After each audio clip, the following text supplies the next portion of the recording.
Hürmetli vatandaş, bugünkü leksiyonu başlayımız. Leksiyada siz hazırız. Washington'dan sözleyimiz bugün 2019 yıl 1. ayga 30 çisilagı 30 hepteki çarşamba. Biz bu leksiyalarımızı başlaştın evvel bir haberini, bir hoş haber de oylayman. Azı 1. ayının 30.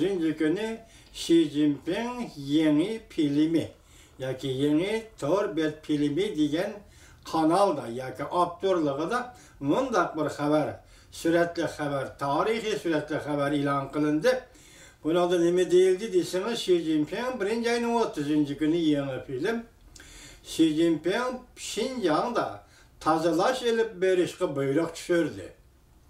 Şinjan'ın hazırlıkı ahvalıdan Xi Jinping korkup gitti diyen haber iken, bunun da benim hoş haber diyenim nime tazalaşamaz, tazalaydı o. 50. yıl, 20. asırın 50. yıllarından başlayıp tazalap gelip oturup tazalaydı o.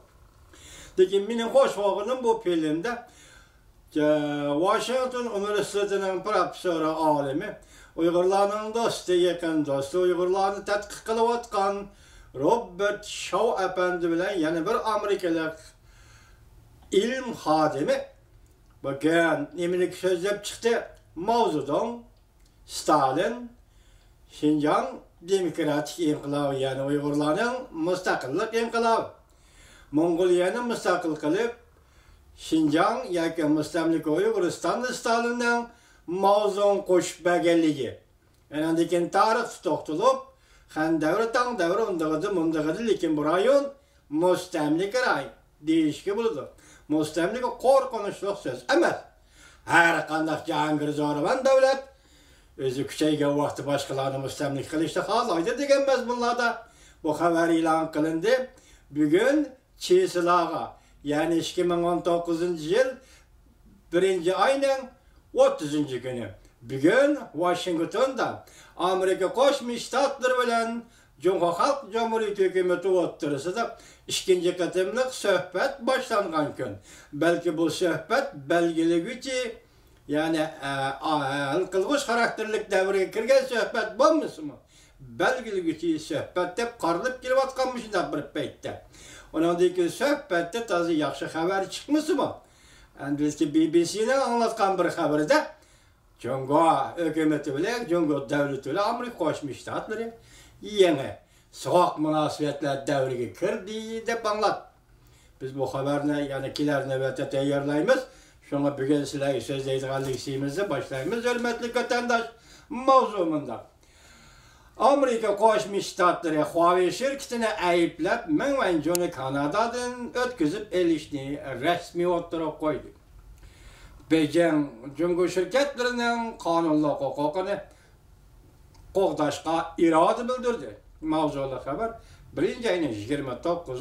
günü Amerika vazdan Xitay tili programımız ilan kılındı. Haber bundak başlar.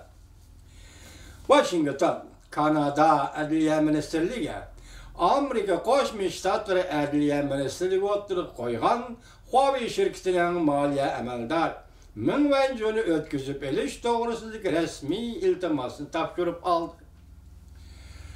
Okşaşlı bir vaxtı Cumhuriyet Amerika Adliye Ministerliği'nin Huawei şirketini ve Menvenjonu resmi ayıplıgelliği kattık dikkat kılacağını bildirip hem de Cumhuriyet şirketlerinin kanunlu hukuklarını qoğdaşqa qasam kıldı. Kanada Ammi Radyo Televizyon şirketi CBC haftanın 1. günü 2019 yıl 1. ayının 28. günü kaçtı haber kılıp mındak görsetti.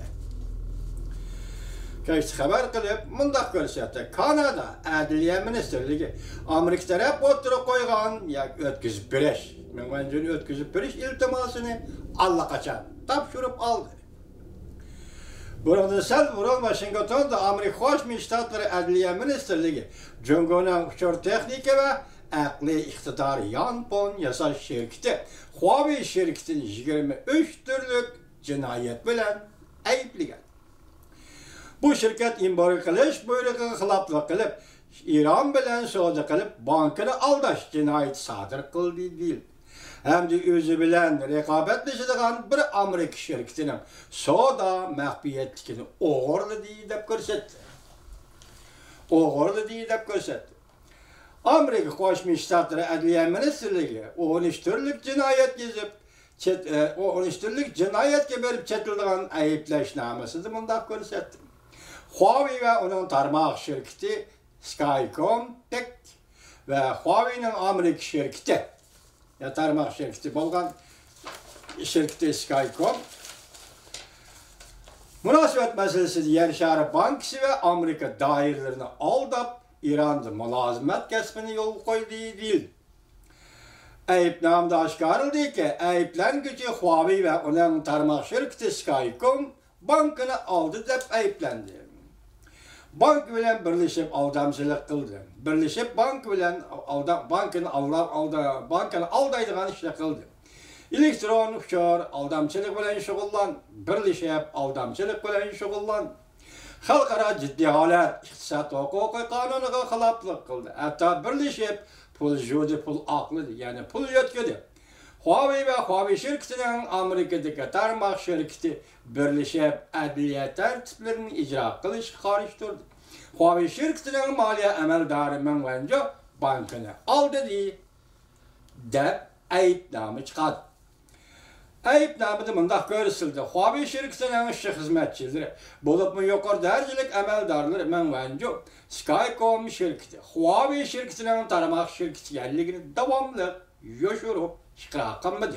Bankaga yalgan sözledi. Bu bankaların Amerika'da kanuna xilaplık kılışını keltirip çıkardı.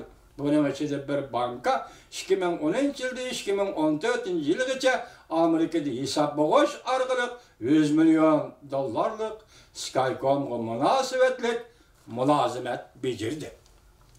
Ayıpnamede bunda görüsüldü. 2017 yılı Huawei şirketi Amerika'nın teşrivatqanlığını tonup yetip, Huawei şirketi ve onun tarmaq şirketi adliye tekşirişiga tosqunluq qilishga başladı. İran'da mülazimet qilayotgan adamını Jungo'ga yetkizdi. Huawei şirketining Amerika'da İran uchun ishlagan mülazimetlarining faktlarini yoshirdi. Jungo Tashqi ishlar ministrligi haftaning 2-chi kuni bir parcha bayonot e'lon qilib, bayonotida Amerika hukumatining Huawei qatorliq Jungo shirkatlariga bosim ishlatishni to'xtatishni va Mengwenjuni qo'lga olish buyrug'ini to'xtatishiga haydakchilik qildi. Bu Xitoy hukumatining bayonoti. Mengwenju shunaqa qilib 29-kuni Kanada hukumatining Amerikaga o'tkazib berish talibi bo'yicha Amerika Qo'shma Shtatlari talab qildi. Buni Kanada Adliye Ministerliği tapşırıp aldı degenge.